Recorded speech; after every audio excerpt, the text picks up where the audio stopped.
This next case has to do with the Second Amendment, but it has a really critical idea, a constitutional idea called selective incorporation. So go ahead and make a card, 3.13, 13th card of Unit 3, selective incorporation. Please don't fast forward. Listen to the explanation so you understand what this is, because this concept is really critical. Because what's going to happen is that the Supreme Court is going to rule that the amendments to the Constitution apply to the states, whereas initially they didn't. So that's really important. Selective incorporation. So here's what it is, backside. One, the Bill of Rights initially did not apply to the states. Initially, the Bill of Rights, through about the first more than probably 100 years of our country's existence, the Bill of Rights initially did not apply to the states. So pause if you need to. It was only limited to the federal government. So the Bill of Rights is telling the government what it can't do. You may not violate freedom of speech. You may not, federal government, violate the right to bear arms. But states actually kind of had a lot more authority. Now, most states had bills of rights, but they could kind of violate things a little bit more than the federal government could. But then the interpretation of the 14th Amendment happens. In the 14th Amendment, remember, passed in the wake of the Civil War, limiting Southern states because they were violating the rights of recently freed African Americans. And so, due to the interpretation of the 14th Amendment, this is going to change those first two bullet points. Now, the Bill of Rights is going to apply to the states. Let me show you some examples of what I mean by this. All right, so going onward. And I'm going to show you some. So, incorporated, the 14th Amendment incorporated the Bill of Rights to apply to states as well. So, the interpretation of the 14th Amendment incorporated the Bill of Rights to apply to the states as well. All right, now let me show you some examples of that. What is it about the 14th Amendment that suddenly means the Bill of Rights applies to the states? Okay, here's the way this happened. I'm giving you some history here. You don't have to write this, but it's important just to understand how this happened. So first off, here's the 14th Amendment. We've talked about a lot of this. Let me read the bold part. No state shall make or enforce any law which shall abridge the privileges or immunities of citizens of the United States.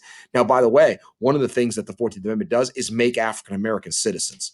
So that's overturning the Dred Scott case from 1859, 1857, maybe it's 1857. And the citizens of the United States. So it makes them citizens, and it says you cannot abridge privileges or immunities. Those are like the traditional rights of the common law that have existed throughout our country's history, and even before we were a country. So nor shall any state deprive any person of life, liberty, property without due process of law. So like you can't just lynch people. I mean, that's what was happening in the South at this time. Nor deny any person within his jurisdiction the equal protection of the law. So there's the 14th Amendment that obviously restricts states on some level. Later on, a Republican appointee of Rutherford B. Hayes, Justice John Marshall Harlan, writes this in 1908, and this is a dissent, by the way, so it's not law, but it shows you how the interpretation of the 14th Amendment is going to change. The privileges or immunities mentioned in the original amendments and universally regarded as our heritage of liberty from the common law were thus secured to every citizen in the United States and placed beyond the assault by any government, federal or state. The plain words of the Constitution dictate this protection of fundamental rights. And what is he talking about? Protecting the rights of African Americans. He's saying, like, the 14th Amendment, through privileges or immunities, this guarantees those rights. And why was the 14th Amendment passed? It was passed to counter what were called black codes. This is what a black code was. This is actually before Jim Crow laws. These were called black codes. Make a colored man a citizen of the United States, and he has every right which you and I, as citizens of the United States, under the laws of the Constitution, he has the right to defend himself, his wife, and the children, and a right to bear arms. And so this Republican from the North was saying, like, look, he's a citizen. African Americans are now citizens, and they have a right to defend themselves, meaning the right to bear arms. They have a right to every other right that a citizen has. And by the way, some states were taking away the right to bear arms from African Americans. And so he's basically saying, like, they have a right to defend themselves. And so 14th Amendment is countering these black codes that violated rights. And then also, Senator Jacob Howard, a Republican from Michigan who helped author the 14th Amendment, he says the great object of the first section of this amendment, which I read to you earlier, is to restrain the power of the states and compel them at all times to respect these great fundamental guarantees. So, very clearly, the 14th Amendment's goal was to make sure that the Southern states were not violating rights of African Americans who had been slaves prior. So that kind of leads to the incorporation of the 14th Amendment, the incorporation of the Bill of Rights to states through the 14th Amendment. Harlan dissented. Justice Harlan, I mentioned earlier, he dissented in Plessy v. Ferguson. He says something I think is one of the greatest things that's been said, and it's just a really great viewpoint that changed how people regarded the Constitution. And Plessy v. Ferguson, remember, said that separate but equal is okay. I mean, it basically said segregation is okay. And he said this, he's the one dissenter. But in view of the Constitution, in the eyes of the law, there is in this country no superior, dominant, or ruling class of citizens. There is no caste here. Our Constitution is colorblind. It neither knows nor tolerates classes among citizens. In respect of civil rights, all citizens are equal before the law. The humblest is the peer of the most powerful. The law regards man as man and takes no account of his surroundings or of his color when his civil rights, as guaranteed by the supreme law of the land, are involved. If evils will result from the commingling of the two races upon public highways established for the benefit of all, they will be infinitely less than those that will surely come from state legislatures regulating the enjoyment of civil rights upon the basis of race. So, he's very clearly arguing here that the Constitution should apply to everybody. And obviously the 14th Amendment would be the instrument of that. And because the 14th Amendment was basically not enforced for 100 years, this is why the civil rights movement had to be, the civil rights movement in the 50s and 60s. This is why it was needed. All right, cool. With that said, so the 14th Amendment is incorporated. It incorporates the Bill of Rights. And we say it's selective incorporated, and we say selected because amendments incorporated over time. They weren't done at all at once. So, like the First Amendment applies, okay, and now the Second Amendment applies, and then this amendment. So selective incorporation because amendments were incorporated over time and not all at once. The key clauses that are used from this as part of the selective incorporation process are due process clause, the equal protection clause, and as I mentioned before, the privileges and immunities clause, which are like historic traditional rights that were existed in America even prior to the creation of America in 1776. All right, so those are the things that is what selective incorporation is all about. Now, why is that important? Because we're looking at McDonald versus Chicago in 2010. This is going to be real quick here. McDonald versus Chicago, 2010. And this has to do with restrictions on gun ownership. So Chicago has some of the strictest gun laws in the country. And back then, they actually made it illegal for you to own a handgun. So actually, not owning a handgun in Chicago was a thing. By the way, Chicago has had, interestingly, despite very strict gun laws, they have one of the highest murder rates in the country. I think it may be the highest right now.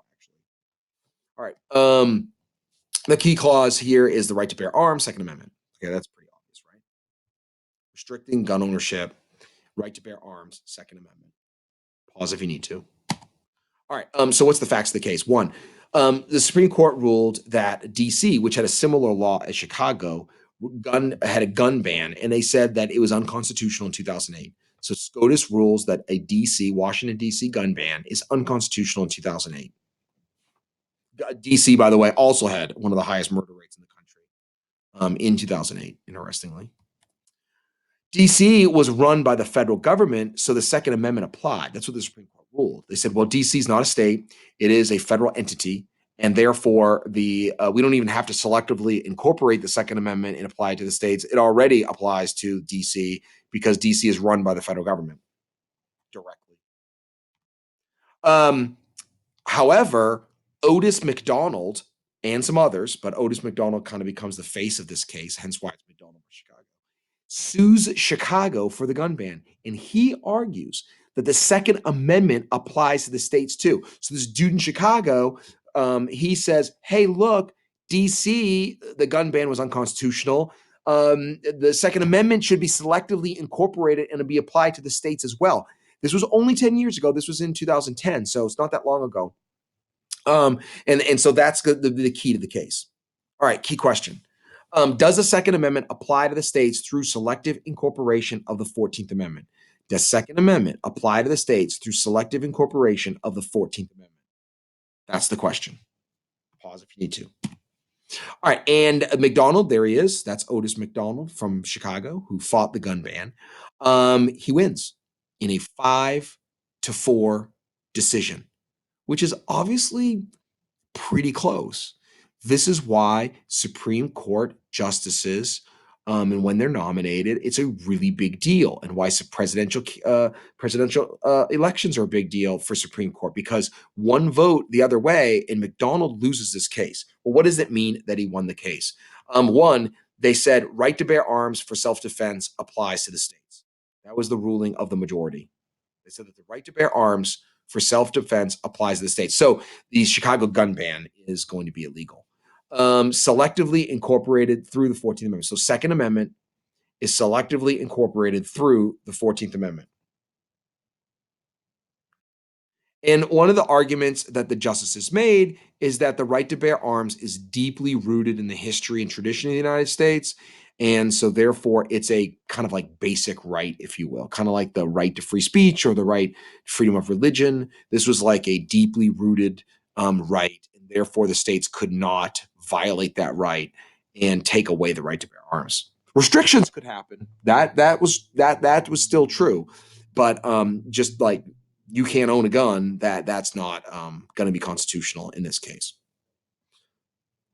Right. In the dissent, the right to bear arms, the minority argued that the right to bear arms was not a fundamental right. So they said basically like it wasn't fundamental like religion or speech or assembly or press. Therefore, it didn't warrant incorporation through the 14th Amendment. So they just basically argued like, yeah, it's a thing, but it's not fundamental enough to incorporate through the 14th Amendment. And that was the main argument against McDonald versus Chicago. All right, so go ahead and you need to study this one and go ahead and do the practices.